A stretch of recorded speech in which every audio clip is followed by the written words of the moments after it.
모든 일에는 시작이 있으면 끝도 있습니다. 우리는 한 해를 시작하면서 많은 다짐과 계획들을 했을 것입니다. 우리의 다짐과 계획들 중에서는 성공하여 우리가 성취감을 느낀 것도 있을 것입니다. 하지만 실패하여 아쉬워하는 것들 또한 있을 것입니다. 그리고 내년에는 개인의 성장을 위해서 고쳤으면 하는 새로운 소망들 또한 가지고 이 자리에 나아오셨을 것입니다. 안타깝게도 우리의 많은 다짐들과 계획들은 다 성공할 수 없습니다. 그걸로 인해서 우리는 아쉬워하며 때로는 슬퍼하기도 합니다. 물론 작년과 올해는요, 코로나로 인해서 우리의 계획들이 어그러진 것들이 너무나도 많습니다. 그로 인해서 우리는 많은 아쉬움을 가지고 있기도 합니다. 사실 2021년도 제 목표 중에 하나가요, 다이어트였습니다.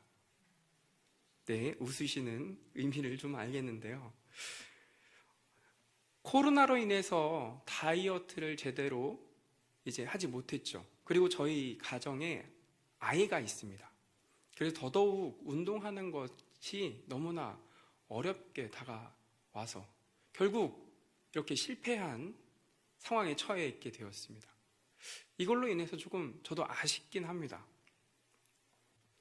하지만 제가 되돌이켜보면 1년 중에 가장 아쉬웠던 것은 제 계획들이 실패한 것, 제 다짐들이 틀어진 것이 아니라 고민해보니까 나와 함께 있는 사람들의 마음을 아프게 한 것이 저는 가장 마음에 남았습니다.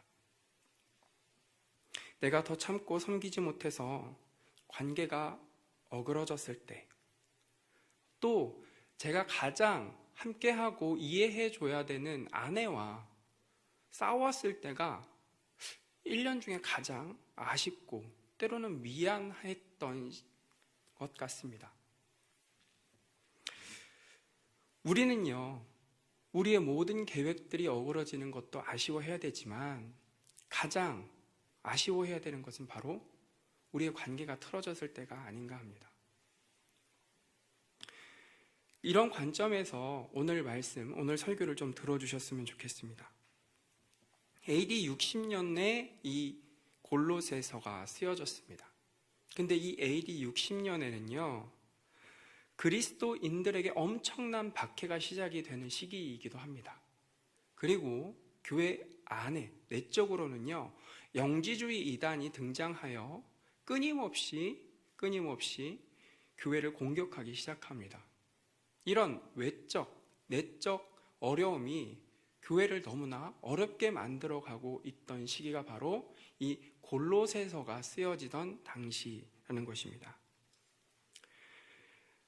이 골로새는요, 어려움의 직면에 있지만 안타깝게 그들을 인도해주고 그들을 코치해주면서 함께 어려움과 문제들을 해결해 나아가야 될 목회자인 바울은 로마 감옥에 갇혀 있던 시기이기도 합니다. 바울은요, 그래서 자신이 로마 감옥에 갇혀서 더 이상 골로새 교회 성도들을 만나지 못함을 아쉬워하면서 오늘 마지막 이 인사를 하게 되는 것이죠. 그런데 이 마지막 인사 가운데요, 바울은요, 절망하거나 포기하지 않습니다. 그 교회가 맞닥뜨린 상황은 로마의 박해이고 영지주의 이단의 공격인데 바울은요, 절망하거나 포기하지 않고 오히려 마지막 인사를 하면서 새롭게 그들이 문제를 이겨낼 힘을 공급해주며 어떻게 교회가 교회 앞에 직면한 이 어려움들을 함께 극복해 나아갈 수 있을지 해결책을 조금 제시하는 것 같습니다. 그래서 오늘 말씀을 들으실 때 우리는 어떻게 우리의 어려움들을 극복해 나아갈 수 있을지, 그리고 2020년에는 우리가 어떻게 더 성장할 수 있을지 알아보도록 하겠습니다. 먼저 첫 번째입니다. 서로 위로하라입니다. 골로새서 4장 10절에서 11절 말씀입니다. 우리 함께 읽도록 하겠습니다. 시작.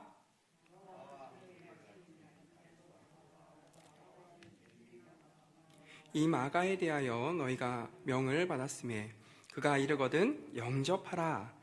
유수도라 하는 예수도 너희에게 문안하느니라. 그들은 할레파이나 이들만은 하나님의 나라를 위하여 함께 역사하는 자들이니 이런 사람들이 나의 위로가.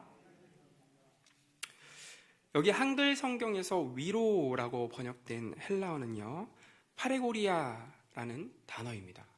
근데 이 파레고리아라는 단어는요, 두 가지 단어의 합성어입니다. 먼저 곁으로부터 근처라는 의미를 가진 이 파라라는 단어와요, 광장, 시장을 의미하는 아고라라는 단어가 함께 붙여져서 만든 것이 바로 위로라는 것입니다.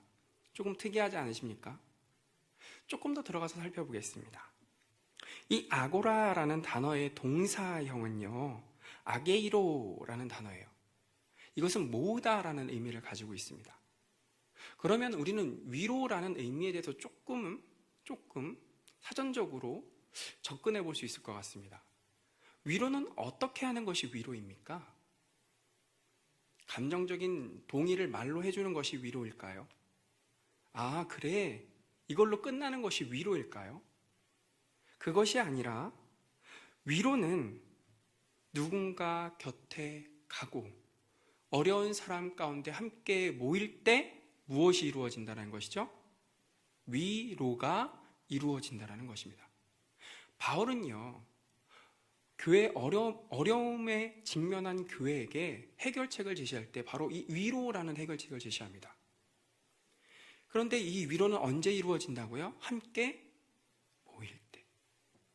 어려운 가운데 처한 사람과 함께 있을 때, 그리고 어려운 상황에 처한 그 교회 안에 함께 모일 때 위로가 일어나고 그 문제들을 해결할 수 있는 해결책을 얻어갈 수 있다는 것입니다. 이러한 관점에서 우리 11절 다시 한번 읽어보도록 하겠습니다. 시작. 유수도라 하는 예수도 너에게 문안하느니라. 이들은 할레파이나 이들만은 하나님의 나라를 위하여 함께 역사하는 자들이니 이런 사람들이 나의 위로가 되었느니라. 아멘. 바울이 위로를 받는 이유는요, 누군가가 말로만 공감해 주는 것이 아니었습니다. 바울은 자신과 함께 하나님의 나라를 위하여 모인 사람들이 있었기 때문에 위로를 받았고, 자신과 함께 복음을 위해서 살아가는 사람들 때문에 위로를 받은 것입니다. 우리도 마찬가지 아닐까요? 내가 어려울 때, 내가 힘들 때, 내가 말 못할 고민이 있을 때 우리는 누군가의 한마디 말로도 위로를 받을 수 있습니다. 하지만 나의 곁에 있어주는 사람, 많은 말을 하지 않지만 나의 곁에 함께 머물러주는 사람, 그 사람을 통해서 우리는 위로를 얻지 않으십니까? 그리고 우리는 그 사람들 때문에 어려움을 극복해내고 또한 나에게 닥친 시련을 이겨낼 수 있고 때로는 나의 계획들을 하나하나 이루어 나갈 수 있다라는 것입니다. 사랑하는 성도 여러분, 함께 모이시길 부탁드립니다. 위로하시길 부탁드립니다. 그래서 어려운 문제점들을 하나하나 극복해 나가시는 온사랑교회 성도님들 되시길 간절히 부탁드리겠습니다. 그럼 우리는 또 어떻게 어려움을 극복하며 새로 일어날 힘을 얻을 수 있을까요? 바로 두 번째입니다. 서로 문안하라입니다. 우리 말씀 12절 말씀 읽어보도록 하겠습니다. 시작. 그리스도 예수의 종인 너희에게서 온 에바브라가 너희에게 문안하느니라.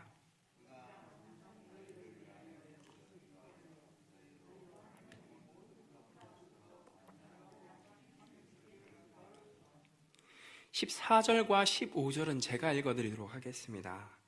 사랑을 받은 의사 누가와 또 데마가 너희에게 문안하느니라. 라오디게아에 있는 형제들과 눈바와 그 여자의 집에 있는 교회에 문안하고. 아멘. 여기서 문안하라라고 번역된 헬라어 아스파조마이는요, 골로새서 4장 10절에서 18절에만 4번 등장하게 됩니다. 이 아스파조이라는 단어는요, 무난하다라는 의미뿐 아니라 어떤 의미를 담고 있냐면 평안을 빌다, 안부를 묻다, 그리고 조금은 특이합니다. 팔을 접다. 이 팔을 접으면 어떻게 되나요? 누군가 내 앞에 있다면 포옹하다예요. 즉, 이 아스파조마이라는 단어의 무난하다라는 의미를 조금 깊게 살펴보면 단순한 인사가 아닙니다. 무엇인가요? 누군가 어려움을 직면하고 힘들어하는 사람들을 찾아가서 서로 위로해주고 그들의 말을 들어주고 그들을 어떻게 해주는 거예요? 내 팔을 접어서 포옹해주는 거죠. 우리 성도님들께서는 경험해 보신 적이 있으실 것입니다. 누군가가 나를 이해해주고 위로해줄 때, 이때 꼭 하는 행동 중에 하나는 무엇입니까? 꼭 끌어안아주는 것입니다. 꼭 끌어안으며 토닥토닥일 때 우리는 이루 말할 수 없는 어떠한 감정적인 뜨거움을 느끼게 됩니다. 그러면서 그 행동으로 인해서 위로를 받게 되는 것이죠.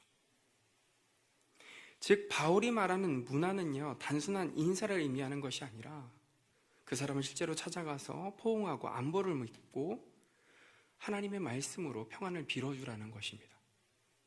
왜죠?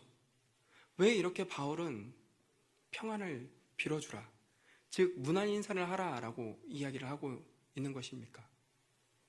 그것은 바로 이 골로새 교회가 처한 상황이 그만큼 힘들었고 위로가 필요했고 서로가 서로의 문안 인사를 하며 격려해 주어야 되는 상황이었기 때문입니다. 그것이 지금 온사랑교회에 있어야 되는 것 아닙니까? 우리는 코로나19로 인해서 많이 힘든 상황 가운데 있습니다. 코로나 블루라는 신종 질병도 등장했습니다. 정신적인 것뿐 아니라 실제적인 상황에서도 마찬가지입니다. 경제적으로 어려워하는 분들도 많습니다. 그리고 아파하시는 분들도 많습니다. 우리는 그 사람들에게 어떻게 해야 할까요? 그리고 교회가 겪고 있는, 코로나19로 겪고 있는, 그리고 여러 가지 문제들로 겪고 있는 이 교회 안의 문제점을 우리는 어떻게 극복해낼 수 있을까요? 서로 무난하는 것이죠.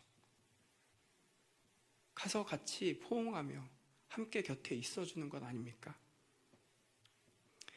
이렇게 할 때 우리는 함께 문제를 이겨낼 수 있을 것입니다.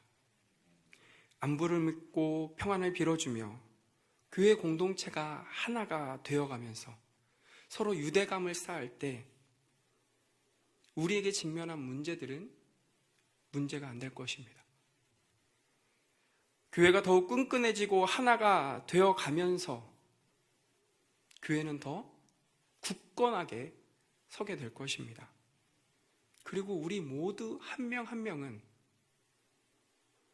나의 문제뿐 아니라 다른 사람의 문제도 함께 울어주고 웃어줄 수 있는 그런 관계가 되며 저 사람의 문제를 놓고 관망하는 것이 아니라 함께 극복하고자 하는 노력들을 하게 될 것입니다. 그렇게 우리는 조금씩 문제와 어려움들을 해결해 갈 것이며 우리의 계획들이 하나씩 이루어져 가는 것을 경험하게 될 것입니다. 사랑하는 성도 여러분, 우리는 어떻게 2021년을 마무리하며 새해를 맞이해야 할까요? 저는 권면해드리고 싶습니다. 서로 곁에서 위로하고 안부를 묻고 평안을 빌어주시길 부탁드립니다. 2021년 많이 고생하셨습니다. 코로나로 인해서, 말 못할 고민들로 인해서, 어려움으로 인해서, 때로는 아파하시는, 신체적으로 아파서 힘들어하시는 우리 성도님들도 계십니다. 그럼에도 불구하고 믿음과 신앙을 잊지 않으려고 노력하셨습니다. 그래서 우리는 더 희망찬 2022년을 준비했으면 좋겠습니다. 무엇으로요? 서로 무난하고 서로 위로해주는 것을 통해서 그렇게 2022년을 준비하셨으면 좋겠습니다. 제가 한 가지 이야기만 해드리고 오늘 설교를 마치도록 하겠습니다. 제가 온사랑교회 부임한 지 얼마 되지 않았습니다. 2주가 채 안 됐습니다. 하지만 제가 온사랑교회에 가진 인상이 있습니다. 그 첫 인상은 바로 따뜻함입니다.